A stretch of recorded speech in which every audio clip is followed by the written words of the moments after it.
end diastolic volume. I hope everybody read that little blurb that I put on announcements, because initially I said end diastolic volume will go down if you have a weak, failing heart, and then I corrected it later. So I hope everybody understands. If your heart is failing and you're not pumping stuff out enough, you're going to get more end systolic volume in the ventricle, and that's going to lead to increased end diastolic volume because you've got that venous return coming back to the heart.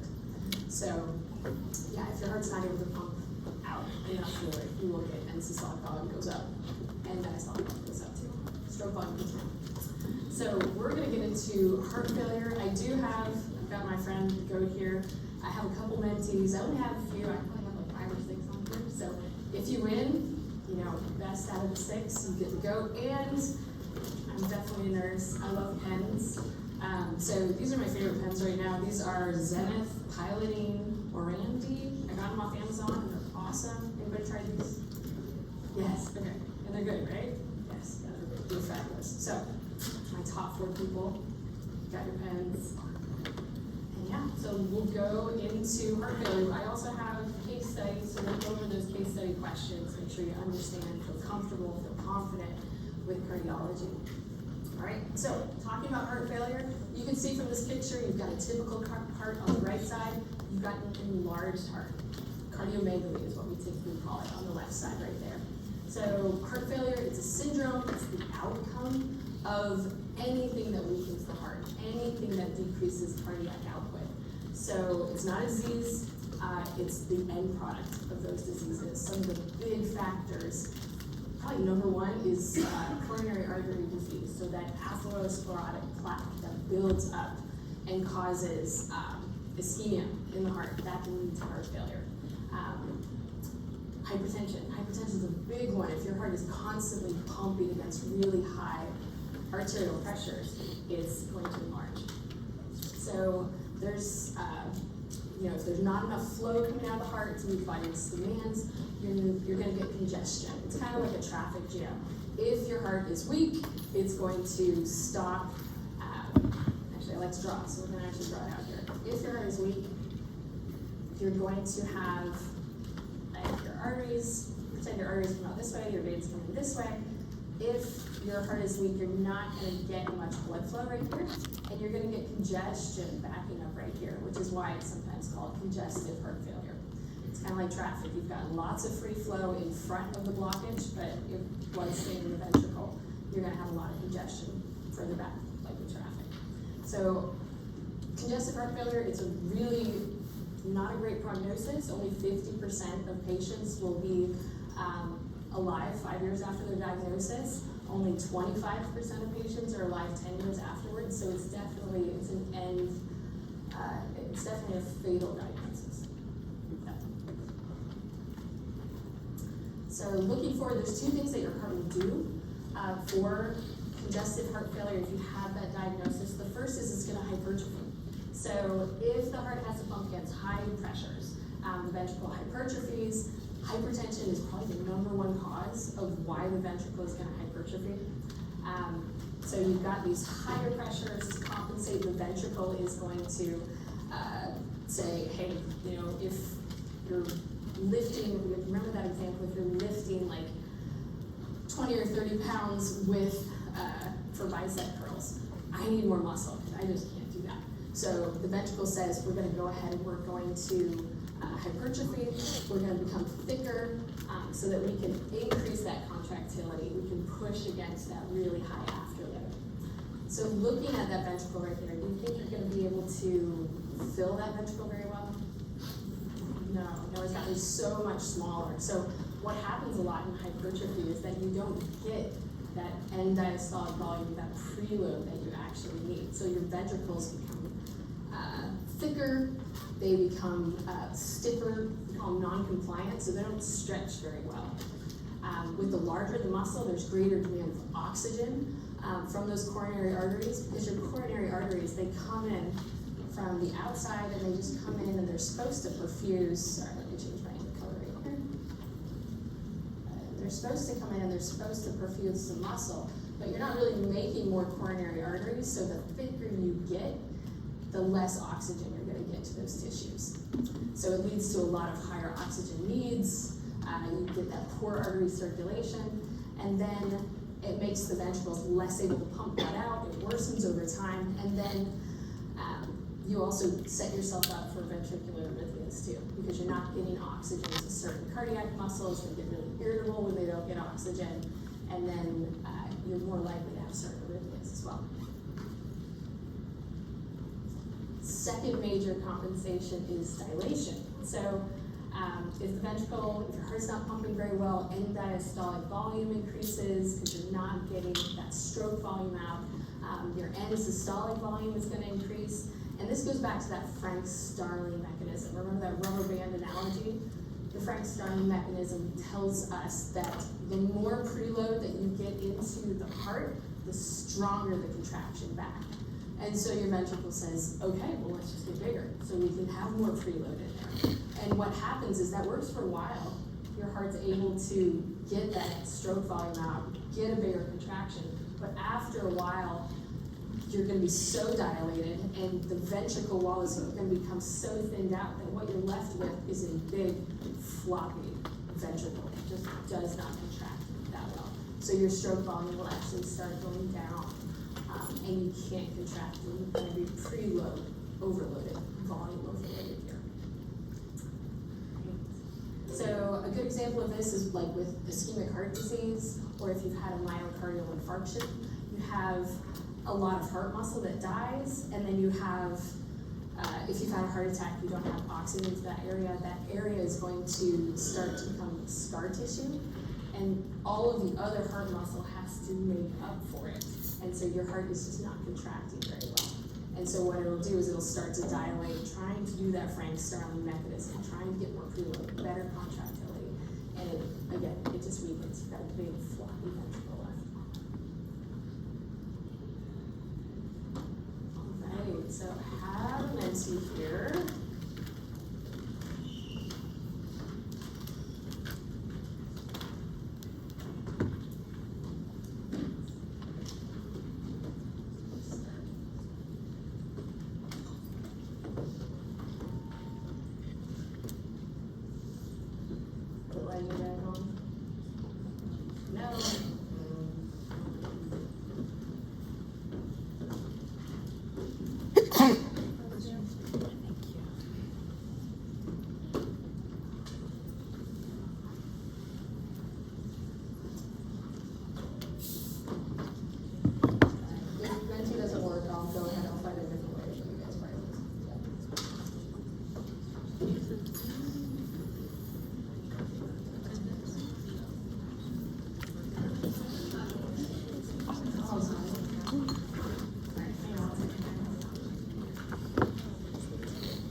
First person to raise their hand, give me the right answer.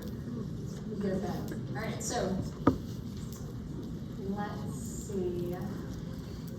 So thinking about that hypertrophy and that dilation that we just talked about. So a person with dilated heart failure will have a bigger end diastolic volume. True or false? True. Yes, yay, you get a pen. Awesome, excellent. All right, so yeah, you'll get a pen. Come on up at break time. Oh, a person with dilated heart failure, so you've got that big floppy ventricle, will have a larger end diastolic volume, and it's true. So, good? Yeah, no problem. All right, moving forward. All right, so we're going to talk briefly about the compensatory mechanisms. Yes, exactly. This hypertrophy always associated with dilation. hypertrophy, it's not associated with the dilation. It's one of two mechanisms. So not to get too into the details, with the hypertrophy of the ventricle, it tends to become thicker and bigger if you have a higher afterload. So if you're pushing against high afterloads, like if you have aortic stenosis, like you're trying to get that fluid out past the smaller aortic valve, that'll cause more pressure in the ventricle, and that's going to cause the hypertrophy. The dilation is going to be caused by difficulty contracting and increased preload. Does that make sense?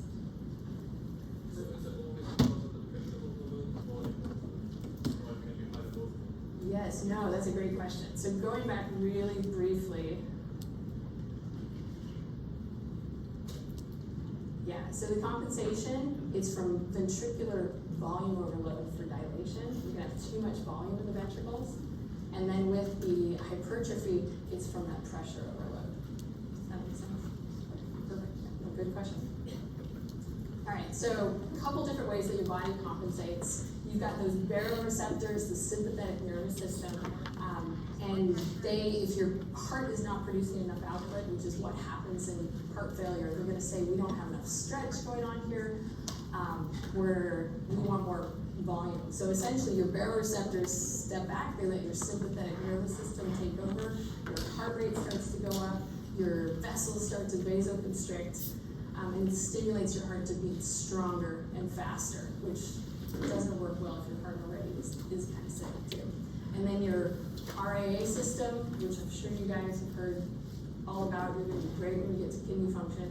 Your RAA system, it's going to get stimulated, it's going to tell your kidneys, hey, let's hold on to sodium, we're going to hold on to water. And it's going to increase that vasoconstriction, thinking that, hey, we need to bring preload back to the heart, because that's the problem. It must be the problem. But your heart's sick, so it really does not need more preload. And then you've got that increased ventricular wall tension, which I was just talking about with Zabi back there. So if you've got that increased wall tension, you've got that increased pressure that the heart is trying to pump against. So if you've got that afterload that's increased, those myocytes are going to grow.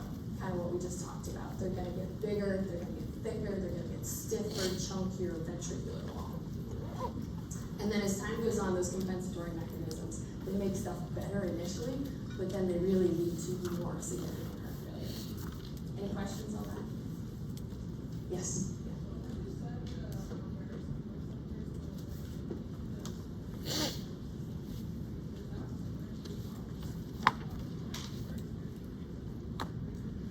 Good question. So with your baroreceptors, they're sitting in your aortic, they're sitting in your aorta, and they're also sitting in your carotid sinuses, and they're the ones who are sensing that stretch receptor. If you have too much stretch, what they do is they send a signal to your brain which says, hey, we're getting too much flow right here. We need to calm down the heart rate. We need to let that parasympathetic system go.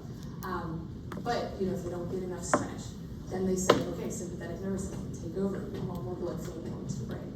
It's slightly different than, well, your sympathetic nervous system, like if you have that spike of adrenaline, it's kind of a combination between your brain, the cardiovascular center in your brain, and then also that sympathetic nervous system. Yeah, your blood vessels, the stretch, the baroreceptors will feel. Exactly. Good question. All right, so there's two ways of thinking about heart failure. Over the last 10 or 15 years, we've sort of redefined the definitions of what heart failure is. And if you look at it with right-sided heart failure, this really helps when you think about the symptoms that people are going to have. So if you think about it, you've got the right side of your heart, left side of your heart. If you have difficulty with the right side, then you're going to have that congestion backing up into the systemic circulation. You're going to have symptoms that you can see in the body, like you're going to have hepatomegaly, the liver is going to become enlarged, splenomegaly, you're going to have that jugular venous distension. You're going to be able to see that. And then also you'll have that edema in the legs. That's right-sided heart failure. And then if you look at the left side, as you know, if your left side is failing, you're going to get that back up to the lungs, you're going to get the pulmonary issues going on. So that's one way to look at it. And that's good for the clinical symptoms. The other way is to think about it systolic versus diastolic dysfunction. So with systole, what happens during systole? What is the heart doing? Heart filling. Exactly, it contracts. So with systole, the heart pumps. So if you have systolic dysfunction, you have a pumping problem. You're not able to contract. And then if you think about diastole, what does the heart do during diastole? It fills, exactly. So if you have diastolic dysfunction, you have a filling problem. You cannot fill the ventricle enough to get that cardiac output out.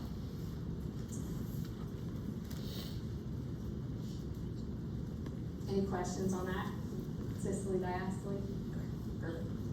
So this is a nice chart to at least look at. It gives you an idea with the looking at right-sided versus left-sided heart failure.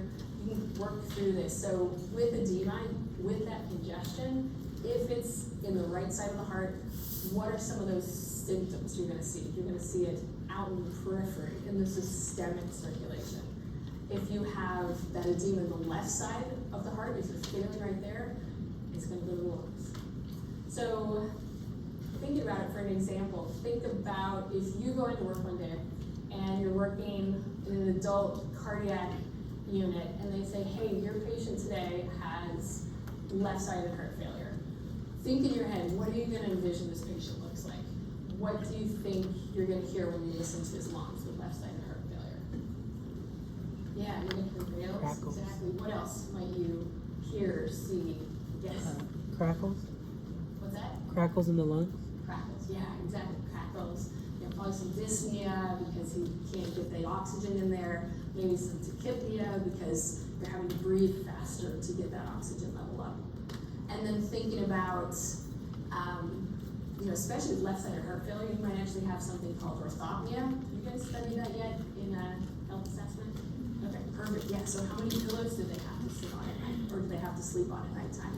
Do they have to sleep in the recliner? And then thinking through, they might also have something like nocturia, which is that all of a sudden at nighttime they're having to get up and go to the bathroom 4 or 5 times because all that fluid that was stuck in the lower extremities has now made it back to the heart. And now the heart is having a hard time keeping up with that fluid volume. It's backing up into the lungs. The kidneys are finally like, yay, we're being perfused because we haven't done that all day, and now we're having to go to the bathroom all the time. Does that make sense? And then with systemic, with that right-sided failure, if you had that patient, what are some things you expect to see in that patient? Exactly, yes, yeah. Anything else? Venous backflow. Yes. You might see some of that JVD, that jugular venous distension.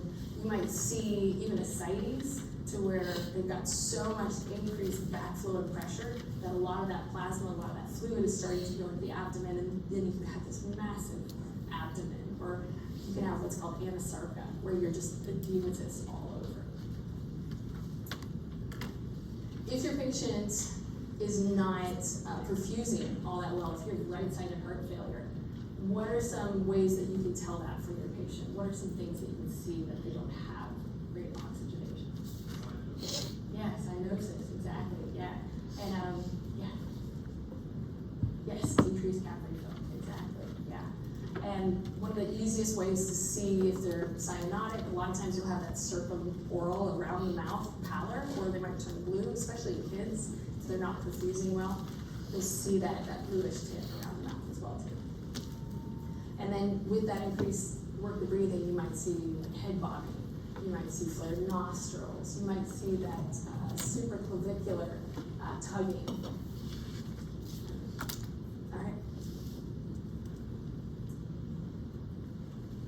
And of course, this is my other mentee, Pam. I'm going to ask y'all a question. Close it down.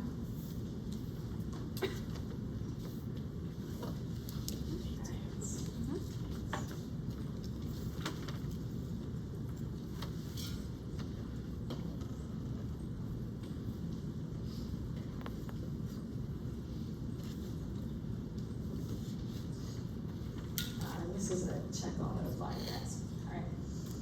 So let's do this as a group. You have a patient, he's got left-sided heart failure. Raise your hand if you think he's gonna have crackles. You're correct. Raise your hand if you think he's gonna have lower extremity edema.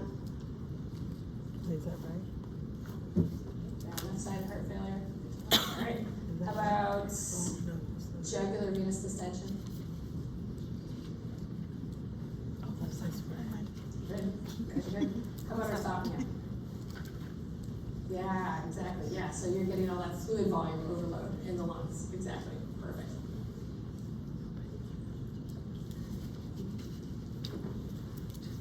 So, a couple of things to point out here. This is right-sided heart failure. The number one reason why the body develops right-sided heart failure is from left-sided ventricular heart failure. Eventually, all that blood from the left ventricle backs up into the left atrium, backs up into the lungs, increases all that pressure in the lungs that the right side has to pump against, and then you develop right-sided heart failure. Another less common cause of right ventricular heart failure is chronic lung disease. So if someone has COPD, if they have emphysema, if they have chronic bronchitis, a lot of times that will cause that hypoxia in the lungs due to chronic lung disease. And then what that'll do is your body in response to hypoxia vasoconstricts, and it will vasoconstrict in that pulmonary artery, puts a lot of pressure on your right ventricle to have to pump against. So there's a term, cor pulmonale, is used to refer to right ventricular heart failure that's caused by lung disease. And then here's a study tip. When you're looking at the valve disorders, once we get to valve disorders, think of it as heart failure. So if you've got a problem with the pulmonic and the tricuspid valve, think of that. That will look like right-sided heart failure because blood's going to be backing up that way. If you have a problem with the mitral valve or with the aortic valve, that's going to look like left-sided heart failure. That's going to give you those symptoms too. So, clinical manifestations for acute decompensated heart failure. So this is when someone has new or worsened symptoms of heart failure, which is going to make them go to the hospital, it's going to make them go to the ER. A lot of times, the main sign and symptom is that people will start to get pulmonary edema. All of a sudden, they are just not able to breathe. They've got a lot of fluid backing up there. They'll have dyspnea. They'll become cyanotic because there's so much fluid in their lungs. And in the lungs, that oxygen and CO2, it's having a tough time diffusing across when you've got more fluid in the lungs. So hypertension with heart failure is another big thing that will bring this on. If you have a patient, like I've had patients that went out of town and were like, I'm going on vacation. I'm going to take a vacation for my heart failure medication.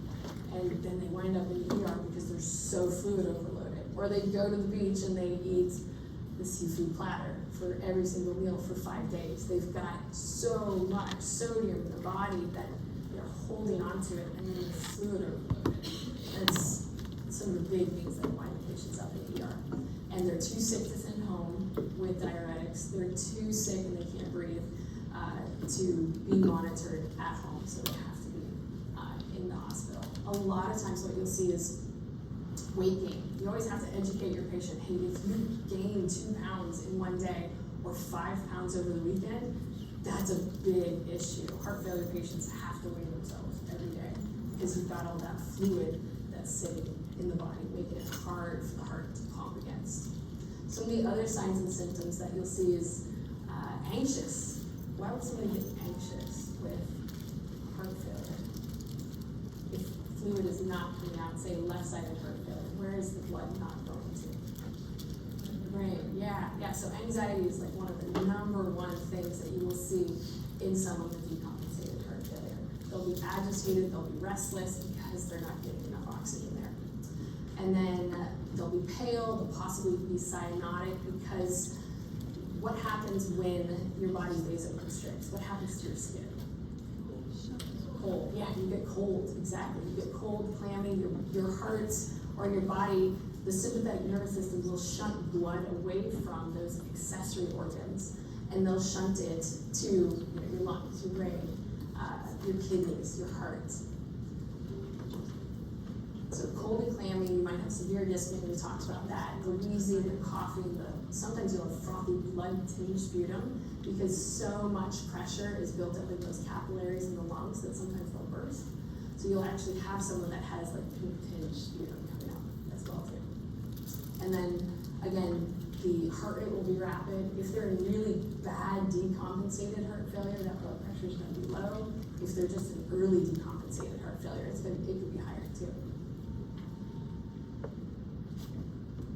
All right, so this is a good picture to at least think of, when you're trying to visualize what this would look like in a patient. So again, you'll have that pale skin, they'll be gray, they'll be cyanotic, they'll have some anxiety, they'll have falling pulse ox, they won't be as well oxygenated. They'll go from like that 97 down to 90, decreased urine output because the kidneys aren't getting any urine there too.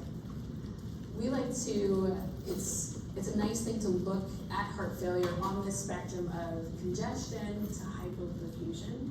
So if you've got, with congestion, think of the area where it's backing up to. So for wet, you'd be thinking the volume overloaded. They've got wet lungs. They've got a lot of fluid there. Think hypoxia, crackles, that S3, maybe a mitral regurg murmur, increased jugular venous distension, that edema. They're getting volume overloaded. For cold, think low cardiac output. They're not getting that perfusion out there.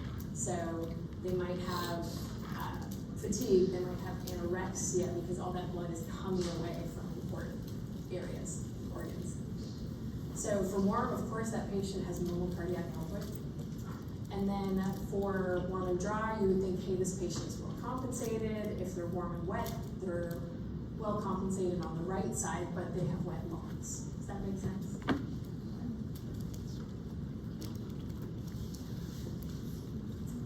So this is a good slide to at least explain what happens when you've got all of these different diagnoses. So looking at right-sided heart failure. So if you have, let's take the pulmonary embolus up at the top, right there. If you have something blocking blood flow to the lungs, you're going to get increased hypertension. Nothing's getting through. You're going to have that increased afterload so that the heart has to pump against. And so with nothing getting through, what happens to your end-systolic volume? Yeah, it increases, exactly, yeah.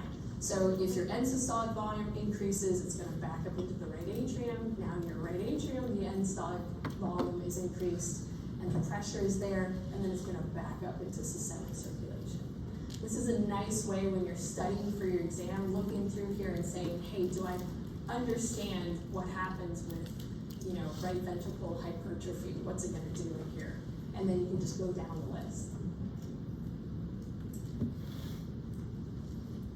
And then for left-sided heart failure, taking a look at this one and being able to work through it. So take aortic stenosis, for example. So that would lead to which parameter change if you had a very small aortic valve that is really hard to pump against. Yeah, Zabby. So the fluids accumulated in our tissues, like for example in lungs and like abdominal area and the peripheral, like what are the components of these fluids? Like is it just like regular fluid or? Yeah, no, good question. The fluids that are accumulating into the lungs, it's like you have an increased hydrostatic pressure that's going into the lungs. So you've got your albumin, you've got your blood products, you've got your plasma, and so with that increased hydrostatic pressure that's pushing against the capillaries, usually the lungs have just a pressure that the heart has to pump against of about 25 millimeters of mercury. So if all of a sudden you've got increased pressures in the left ventricle that leads to blood backing up in the left atrium, that leads to blood backing up into the lungs, and all that fluid is sitting there, more blood is coming in, all of a sudden you have a hydrostatic pressure of, say, almost like 75, 100 millimeters of mercury. You don't have enough albumin or osmotic pressure to pull that fluid back in. So you're going to have pulmonary edema coming in. Does that make sense? Okay, perfect. All right. So if you take the example right here of aortic stenosis for left-sided heart failure, what do you think is going to happen with that end diastolic volume? Is Is it gonna go up or down if you can't get blood out of the ventricle? Up. Yeah, exactly. It's gonna go up because you can't push it out there. So if the aortic valve won't open, you've got your stroke volume's gonna go down, and then blood's gonna lead into the atria. You're gonna have increased pressures in the atria because blood's backing up, and then your increased left ventricular end diastolic or end systolic volume is gonna be sitting there if you can't get that blood out. Does that make sense? So trying to flow through this chart, it's really nice because if you look at the diagnosis right there, it'll tell you exactly what changes. So if you've got right up here at aortic valve stenosis, right there. There we go. So if you look at aortic valve stenosis right there, you know you've got increased afterload. It's going to lead to decreased left ventricular stroke volume and increase to left ventricular end systolic volume. And then that pressure backs up in the left atrium, and then you get that pulmonary venous congestion. Does that make sense? All right, so talking about the patho of what systolic heart failure. We talked about right-sided, left-sided heart failure, and now talking about the systolic heart failure. If you have systolic heart failure, what kind of a problem do you have? What would be your systole? Contract. Yes, you've got that pumping problem. The heart's not contracting well enough. Blood can't make it out of the heart, and then as a result, the blood won't enter the heart because there's still blood in the heart. And then this can become, this can be caused by conditions that impair how well the heart actually pumps too. And the hallmark, it's decreased ventricular ejection fraction, because we said you're gonna have so much fluid left in the heart that the heart is having a hard time pumping. So say if I have an ejection fraction, I have an end systolic volume of, let's say 120 milliliters, and my ejection fraction is going down because with systolic heart failure, you've got a floppy, dilated ventricle. It can't contract well enough, it's not getting that fluid out, and so here's my end systolic volume. If my stroke volume goes down to 40 milliliters, all of a sudden I've gone to an ejection fraction. What is that, 40 divided by 120? I can't do math on a lunch, right? Anybody got a calculator?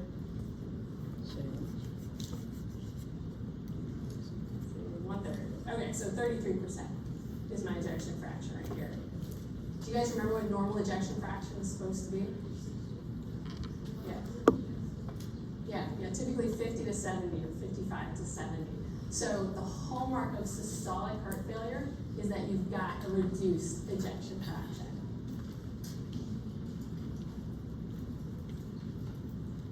And anything below 40% with heart failure is diagnostic for systolic heart failure. All right. So with diastolic heart failure, you've got that inability of the ventricles to relax during diastole. You've got, what happens is you've got this big, bulky ventricle that will not relax enough to fill with enough fluid. So, for example, instead of having 120 milliliters, all of a sudden my end diastolic volume, the amount of fluid that I can actually get in there, goes down to 60 milliliters. So I basically cut my volume that my ventricle can fill in half. But I'm still getting out a stroke volume of 40 milliliters. So what's happened is, will my ejection fraction go up or down? No, I'm still getting out the same amount. It's still, if you do 40 divided by 60, that's still 66%. I still have a normal ejection fraction. So the hallmark of having a big, thick, stiff ventricle in diastolic heart ventricle or heart failure is that your ejection fraction is normal, even though the amount of fluid I got into my heart has changed. So you'll have a normal ejection fraction with diastolic.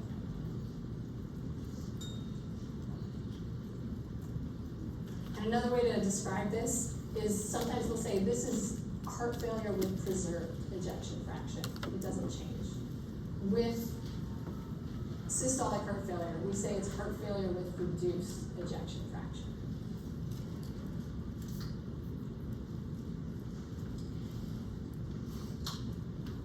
All right, hang on 1 second.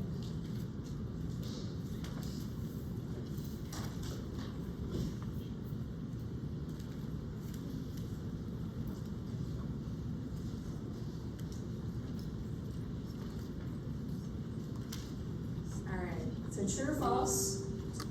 A patient with diastolic heart failure will have a reduced ejection fraction. I saw your hand right there first. Yeah, in red? Yeah. Okay, yeah. Tell us why. How did you come to that answer? Because you have, That's great.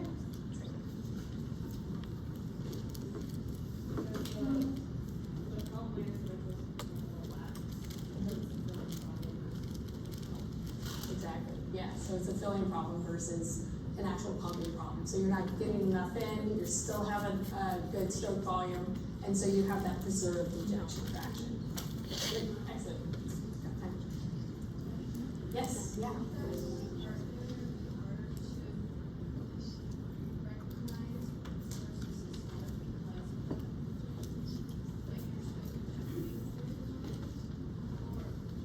Yeah.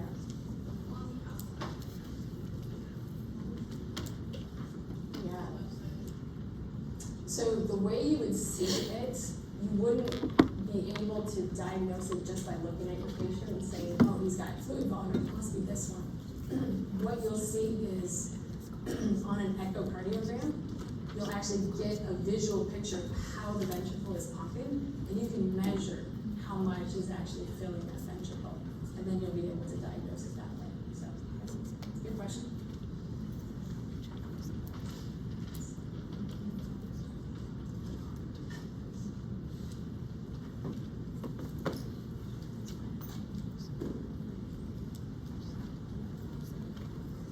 All right, one other question for you guys. Another name for heart failure with preserved ejection fraction is, raise your hand. Yes? Uh-huh, yep, perfect. All right, so another name for heart failure with preserved ejection fraction, diastolic heart failure.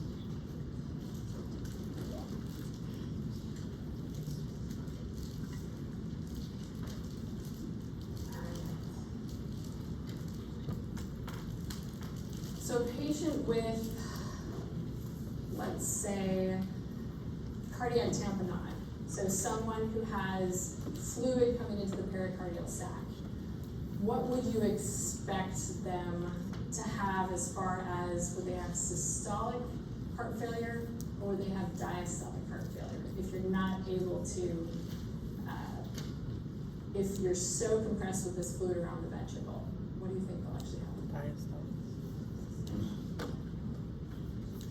Yeah, so during systole, it'll be pumping, the heart will be pumping, but if you are so full of fluid, you'll actually wind up with diastolic heart failure because it will cause the ventricles to not be able to relax enough for the fluid to come in. Does that make sense? I see.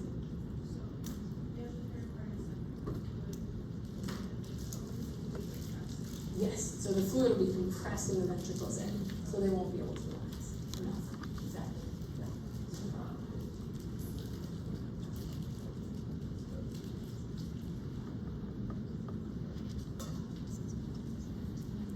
Yeah, eventually, if you have so much fluid in there, eventually you would not be able to either relax or pump at that time. Exactly. Yeah, early stages of diastolic. Exactly. Yes, question? What's that? Yes, okay. So if you have a patient that would have a pericardial effusion or fluid coming into that pericardial, that fibrous sac that goes around the heart, what will happen is that you will get so much fluid that eventually it will be compressing on the ventricles, so they can't relax enough to be able to fill enough fluid. Does that make sense? Alright, so looking at the heart sounds in heart failure, so S3 can actually be normal. Sometimes we see it in like really skinny kids. Sometimes we see it in pregnant women. You'll actually hear that S3 sound. So it is an indicator for systolic dysfunction. An easy way to remember it is there's 3 syllables in systole. So S3, systole, is a good way to remember S3 happens during systole. Or it's a systolic, you're having a pumping problem. With diastole, there's 4 syllables, diastole. So your S4 sound indicates that you've got a diastolic problem there. Okay. So with S3 sounds, you've got this passive filling of the ventricles by the atria, and it occurs during early diastole. When the ventricles are already overfilled, you still have a lot of fluid in there. So during early diastole, when those valves open, blood's coming into the heart, it actually makes a vibration that you can hear, that S3 sound, because that blood coming from the atria is coming into the ventricles and is already overfilled. So it's a systolic problem, and that's what you get with that S3 heart sound. So with S4, it's always pathological. It's always a sign that something is wrong here. And so you've got diastolic dysfunction when you have S4. When the atria squeeze blood into that stiff ventricle, that is what is causing that S4 sound. So the heart is having a really hard time. The atria are kicking that blood essentially into that stiff S4 sound. When I worked in the cardiac ICU, we would call, there's a lot of different mnemonics that you can use for this, but we always said for an S3 sound, it sounds like, who are you? Who are you? Who are you? So you've got that lub, dub, dub. Or with the S4 sound, because it's in late diastole, it's the atria kicking that fluid into that stiff ventricle. It always sounded like, get up now, get up now, get up now. I know there's Kentucky and there's Tennessee. Those guys never made any sense to me. But this one, that one helped me. All right, so taking a look right here at systolic versus diastolic function. This is another way. Here's another murmur down at the bottom, another way to remember it. Like for an S3 sound, a stiff wall, a stiff wall, a stiff wall, because that's what's happening with that that S4 sound right here. If you go over to the systolic heart failure on the other side right there, you've got a murmur. This one might help you as well too. So for that S3 sound, if you can't pump out blood enough, you've got that S1 sound and then slosh, sheening. So you've got a normal S1 and then the S3 sound comes right after S2. So slosh, sheening. Whatever way helps you remember it. You can do Kentucky and Tennessee if you don't. Alright, so natriuretic peptides. Your ventricles and your atria actually have a nice way to tell your body that, hey, we're actually being fluid overloaded. Yes, exactly. Yeah. Yes.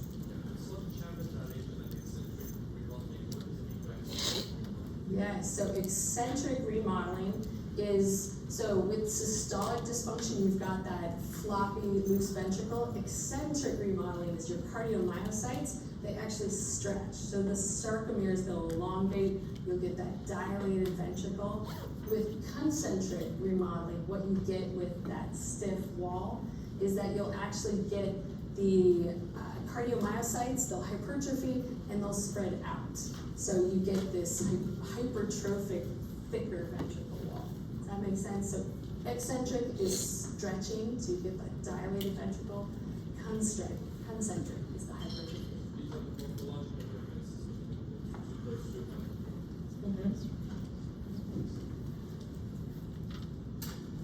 Alright, so natriuretic peptides, these guys are what your body uses to, what your heart actually uses when you're volume overloaded. So your ANP, your atrial natriuretic peptides, these are ones that your atria will actually secrete once they're being overstretched. They're hormones that your heart releases.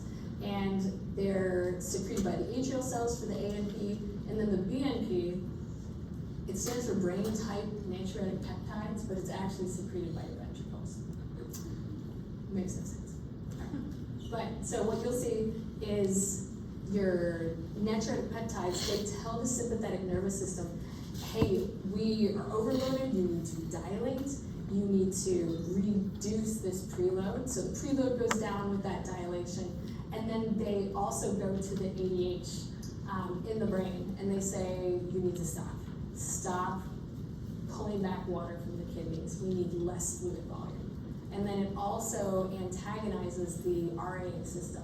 So it stops that vasoconstriction, it stops your kidneys from reabsorbing sodium and water, and then it antagonizes aldosterone, so it causes less sodium and water reabsorption. These guys, they have like a half-life of minutes to hours, so after a while, your heart has to secrete more of them. These are ones that we really look at, these are lab values that we really look at for heart failure.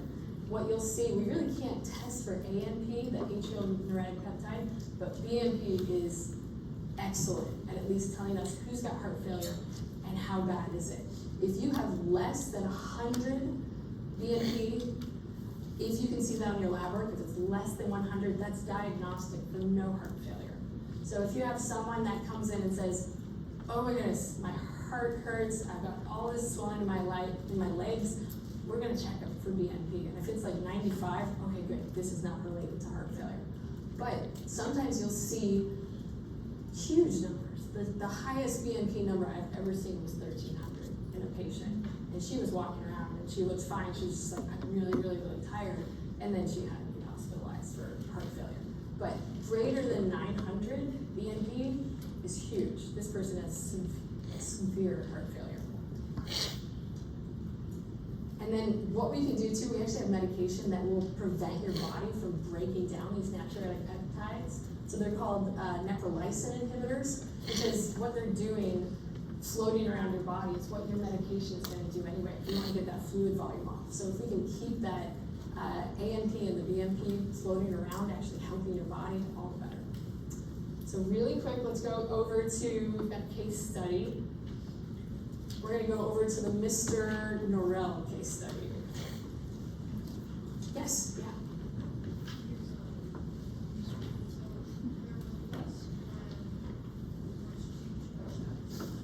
Yes, yeah, so it's your heart's way of almost blocking the sympathetic nervous system and the renin-angiotensin-aldosterone system, like homeostasis.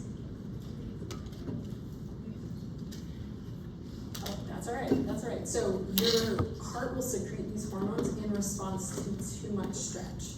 Like if your HSA, say, we've got so much blood volume coming back to us, we're being overstretched, this is going to lead to a lot of excess work by the heart. It'll secrete those hormones.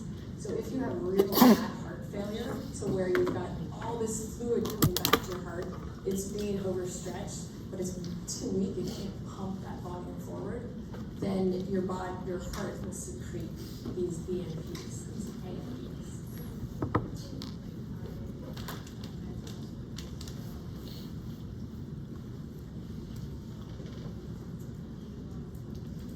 Yeah, so heart failure is the result of like having hypertension, but yes, they probably would have hypertension along with it too. But your body, the BNP and the ANP helps to get rid of that fluid to bring it back down. Yeah, no problem. All right, so we're gonna go into the Mr. Norell question right here.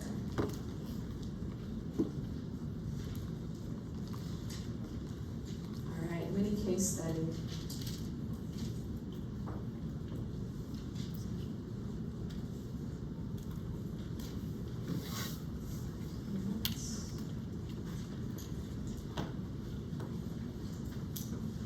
So Mr. Norell has experienced increased fatigue, shortness of breath over the past few months. He developed a dry cough. His legs swell by the end of the day. He reports that he has to prop his head on 4 pillows at night, and then he goes to the bathroom to urinate 4 or 5 times per night.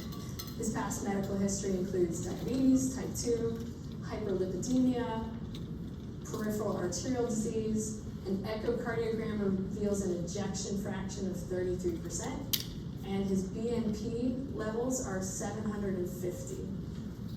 His vital signs upon presentation are heart rate 94 beats per minute, blood pressure 160 over 94, respiratory rate is 22, temp is 97.4 oral, O2 saturation 94% at room air. Mr. Norrell is diagnosed with heart failure. So based on all this preceding information, Mr. Norrell likely has systolic or diastolic dysfunction. Systolic, yeah. And some of you answered yes. Why would you think that? Yeah, reduced ejection fraction, exactly, yeah. So it's 33%, yeah.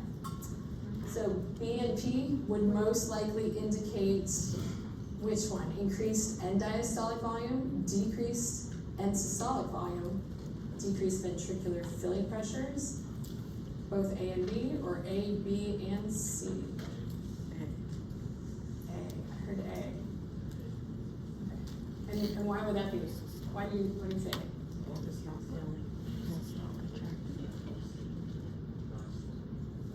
Yeah, so the BNP is up. Exactly. Yeah. And that's exactly it. Yeah, so they release that BNP in response to too much ventricular stretch. Yes, I see him back there. So since he has systolic dysfunction, would there be an inverse relationship with the increased diastolic volume? Like, is there an inverse relationship with that? With the increased end diastolic volume? Yeah. So if you have systolic dysfunction, a lot of times it's because you have that increased preload that your heart is having to compensate. It tries to do that Frank-Starling mechanism. It tries to dilate to pump it out. So yes, yeah, you will have that increased end diastolic volume. Good question. Yeah. All right. Do you have a question? Yeah.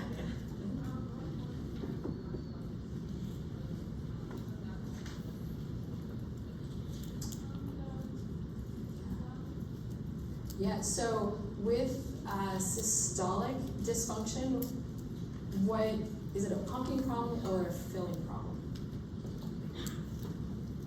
Yes, exactly. And then if you have, so if it's systolic, you have this big, large ventricle.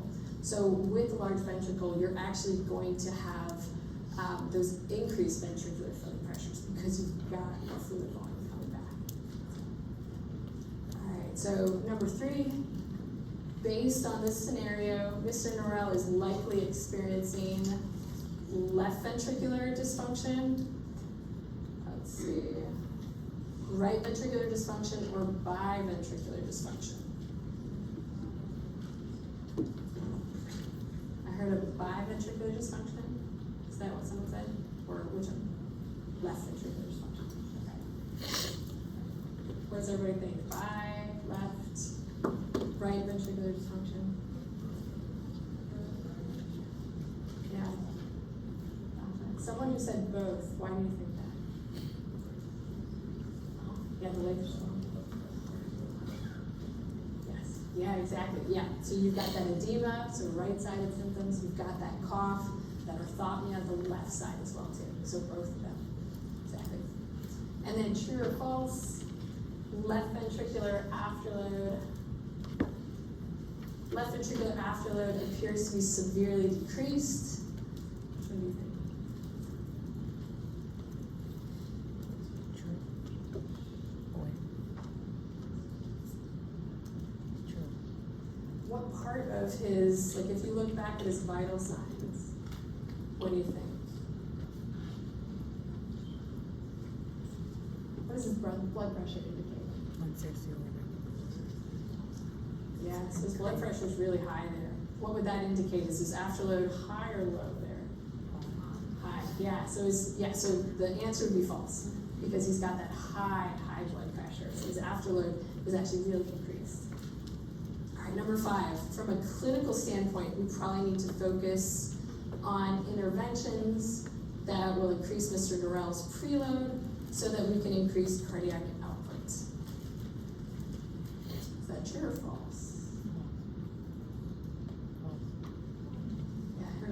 false over there. Anybody want to say why they think that?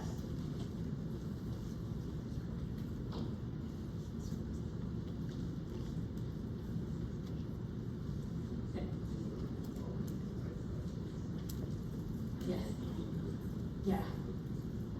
Exactly, yeah, he's already fluid overloaded right there. So we need to decrease his preload. So it's actually false. We need to decrease it because he's got that fluid volume and he's also got that high BNP. So we know that he's overstretched, he's overfluid, he's fluid overloaded. All right.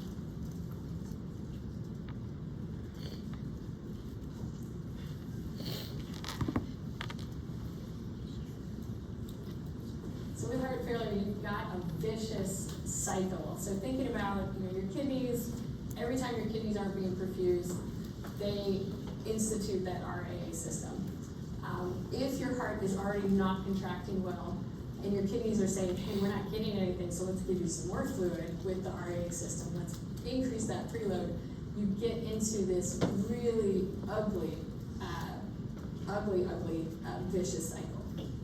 So the kidneys say we're going to increase your left ventricle end diastolic volume because they're not getting enough perfusion, but then your heart is not able to pump against it, ejection fraction goes down, and then if you're not getting enough out, then your left ventricle is going to become fluid overloaded, you're going to get more of that end diastolic volume. And then the preload that's coming back to the heart is increased as well too. And then so your heart's going to release ANP, it's going to release BNP, it's going to tell the kidneys to pee off all this fluid, and it just becomes a vicious cycle. The kidneys again start to get the RAA system. Does that make sense? How they kind of feed off of each other? What we'll do a lot, oh sorry, go ahead. Yes, yeah. So if your kidneys are not being perfused enough, they're going to stimulate that RAA system. They're going to set renin loose. They're going to have your blood vessels vasoconstrict. They're going to hold on to sodium and water. They're going to increase that preload that comes back to the heart. If the heart is already weak and it's not pumping well enough, what's going to happen is that the heart is going to become fluid overloaded. Your ejection fraction is going to go down. All that end diastolic volume is going to increase. Your end systolic is increasing.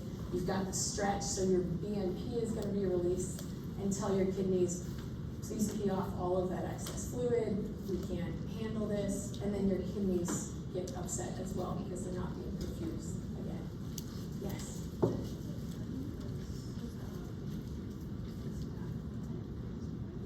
Yes, yeah, so your heart is not able to get the cardiac output out. So if you have, like, say, in systolic dysfunction, if you've got that big ventricle that just can't contract and get that fluid out, your ejection fraction is going to go down because your stroke volume goes down. Mm-hmm. Yes.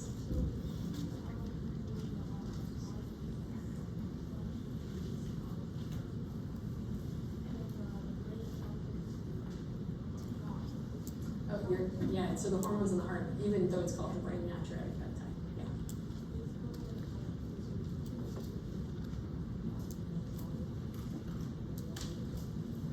Yes. Yeah, so they're going to start to interact with each other. So eventually the kidneys are going to, the RAA system will not be working as well because the BNP is interacting with it. And then once the BNP goes away, because it just goes away in a couple minutes to hours, then the RAA system will come back. So a lot of times what will happen in heart failures, we'll put patients on medications that decrease their fluid volume, but then it sacrifices the health of the kidneys. So the kidneys will start to suffer, and then you'll have nephrologists come in and say, oh, no, we can't have them on all these diuretics. We need to perfuse the kidneys, so we'll take them off their blood pressure medication or their heart failure meds. And then it's just a vicious cycle. But you, as the nurse, can at least come in and say, all right, which one do we want to help? Talk to the family, talk to the patient, say, hey, do you want to be able to breathe and get all this fluid off of your lungs so you can spend some time with your family, or do you want to have good kidney function? So helping them identify, okay, yes, I do want to be able to breathe, I do want to be able to see my family, but I do know that, yes, my life is limited, my kidneys don't work. Yeah, it's a tough one.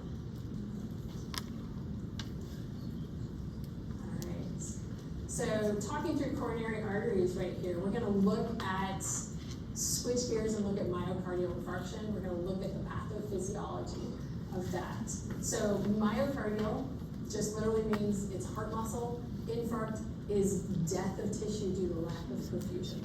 So essentially, you've got the death of the heart muscle due to lack of oxygen getting there. With coronary artery disease, it's the atherosclerotic plaque that is the #1 thing that causes CAD. So looking at your coronary arteries, we talked about it briefly the other day. So your left side perfuses the left side of your heart, the left anterior descending artery that you can see right there in the front and center. That guy is responsible for about 60 to 70% of your cardiac output. He's so important. If you have a heart attack that blocks off blood to your LAD, we call it the widowmaker, because most people do not survive that one. The right side of your coronary arteries, so the right coronaries, they perfuse the right side of your heart and a little bit of the back of your heart as well. They also perfuse with blood your SA node and your AV node as well too. So taking a look at what's happening in the body, looking at atherosclerosis. So you've got these myocytes. I'm going to draw it out for you guys. You've got right here, you've got these Y-shaped myocytes that are connected to other myocytes, and they are connected sort of in this weird way with Y shapes to make sure that your heart continues to beat properly. And so you have blood that's coming down, that's perfusing your coronary arteries, but then you also have this atherosclerotic plaque that's starting to build up right here. So normally these cardiomyocytes, I'm drawing into this right here for these guys, normally they have really good blood flow, so they pump and they contract the way they're supposed to do.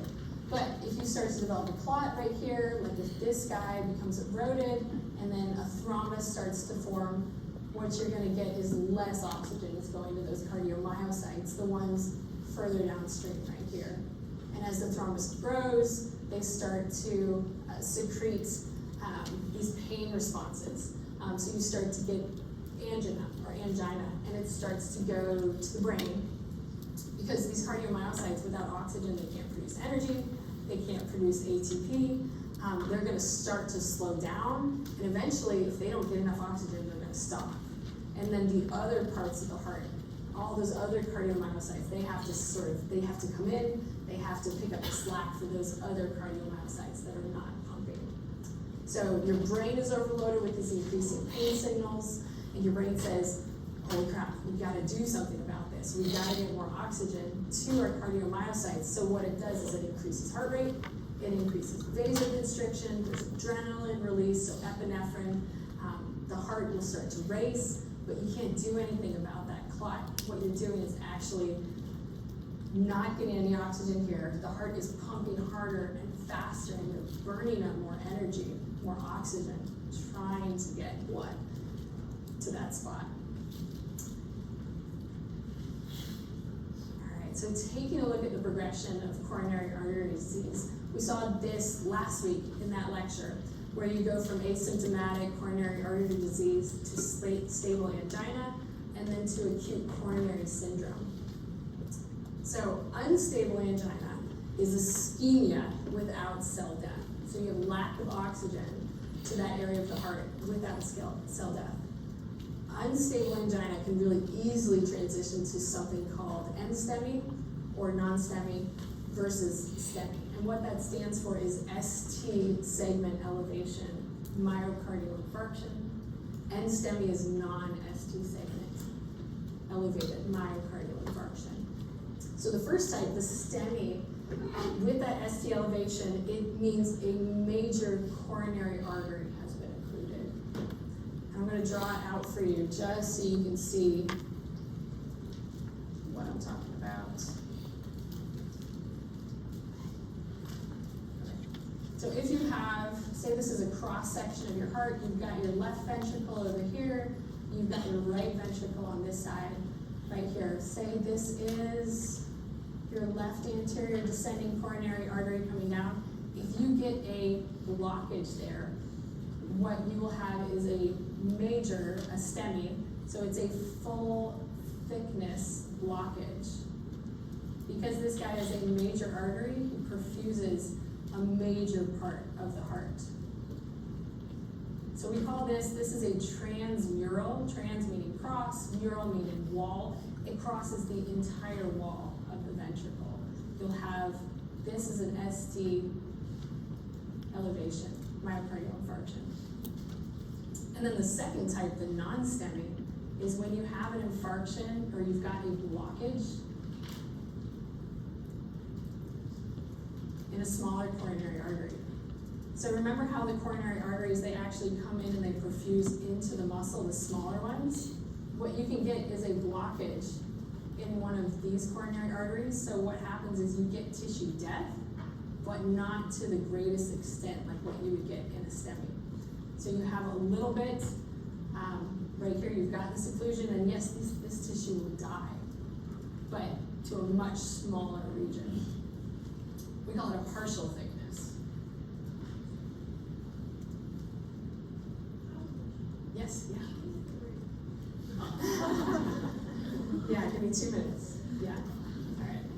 All right, so, I did, that's all right. All right, so radiation, we're not going to talk too much about radiation here, but just know that when you have that angina, you're going to have a lot of pain receptors going off.